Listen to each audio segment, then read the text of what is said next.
Hi! Over the break, I was pretty much enjoying my time and not really looking at keyboard news, but when the clock struck 12, I decided that it'd be nice to build a keyboard for the new year. Back in April, when MW Stone Age ran, I was lucky enough to get my hands on one of the collab QK65 keyboards, though I decided not to get the set because I already had a set on the way that I wanted to put on the keyboard. Well, the keyboard arrived pretty fast in July, but the keycaps that I ordered back in December of 2021 took a bit longer and were finally delivered in October. This keyboard isn't the oldest one in my backlog, but I just kind of felt like it was the right one and thought that the assembly process would be pretty stress-free. As you can see, there wasn't some special packaging with this keyboard, but I do like the fact that it came with a carrying case that was color matched to the theme.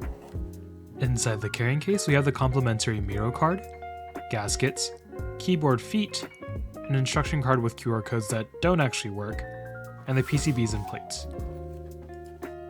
Underneath the flap, we have the keyboard, and man, it's a nice looking board. The gold chamfered edges are a subtle but nice touch, and I do like the green chosen for the bottom plate of the keyboard. The ruler design on the back didn't end up being as gold as it renders, but it's still really nice. For the keycaps, considering the fact that it's the new year and that the year 2023 is the year of the rabbit, I went for a set that was inspired by frogs and matcha. Of course, I do have a set of osume tsukimi that currently lives on my Archer, and I could use it for this build, but definitely a green set would look nicer on a green board in my personal opinion, and the set was the reason why I wanted to get the QK65 Stone Age Edition in the first place. Osume has made a lot of improvements since their first set, the Osume Sakura, and have upgraded their packaging by a lot. It feels premium, and the stickers and cards inside are a nice touch. The quality of keycaps are superb as always, which is why they've been able to become really successful with their line of keycaps. Fanboying aside, I decided to get both versions of the novelties that were available for the group buy, because at the time, I just couldn't make up my mind, but now that I have them on hand, of course I have to go with the cafe novelties. They're just too cute to skip over, though the Fields novelties are also nice if you aren't a fan of frogs, or just want a more quote-unquote formal look. That being said, Osume did make an announcement back in October that the Fields novelties would be discontinued moving forward, so I guess if that was your preferred style, you might be out of luck. I also got the Metal Artisan, and it looks nice. It's cute, and the quality is good, but I think it would have been better if they used a lighter green to highlight the lines or fill it in. But then again, the Metal Artisan was $40, so it makes sense. For the switches, I went with Invokeys Matcha Latte switches, not only because they come lubed and have a great sound, but also because they match the theme. I know that I won't be seeing the switches 99% of the time, but I don't know, it just makes me feel good to know that the whole board matches the theme. Anyways, without further ado, here's the sound test.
You can probably hear from the sound test that it's kind of dampened or muted, and that's because I decided to include all the foam and silicone dampening in the build. I like to build my keyboard the way that I feel like that's what the designer intended, but as I continue to use the keyboard, I do sometimes experiment with the foam and dampening to achieve the sound that I like. Personally, I do really like this sound, and I think that it's a sound that most people who buy this keyboard will probably like. Due to the QK65's low cost and availability, I feel like a lot of people who bought the keyboard are either those who are budget conscious or newer to the hobby. I was definitely one of those people when I first got started before I fell off the deep end and into the rabbit hole. As a result, they probably don't own too many keyboards, and the sound and feel that this keyboard provides is probably really good for them. I've compared it to some other keyboards that my friends own, like the Duo S and the Nemui, that are way more expensive compared to the QK65.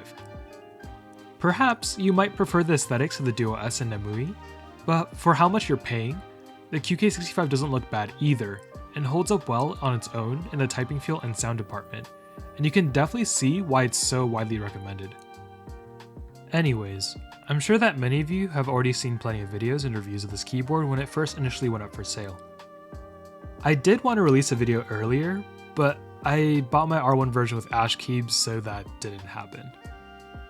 I'm really happy with my Stone Age Edition, and even though I'm usually not the biggest fan of green keycaps or green keyboards, the pairing of the QK65 Stone Age and the osume Matcha keycaps with the froggy novelties make quite the cute pairing.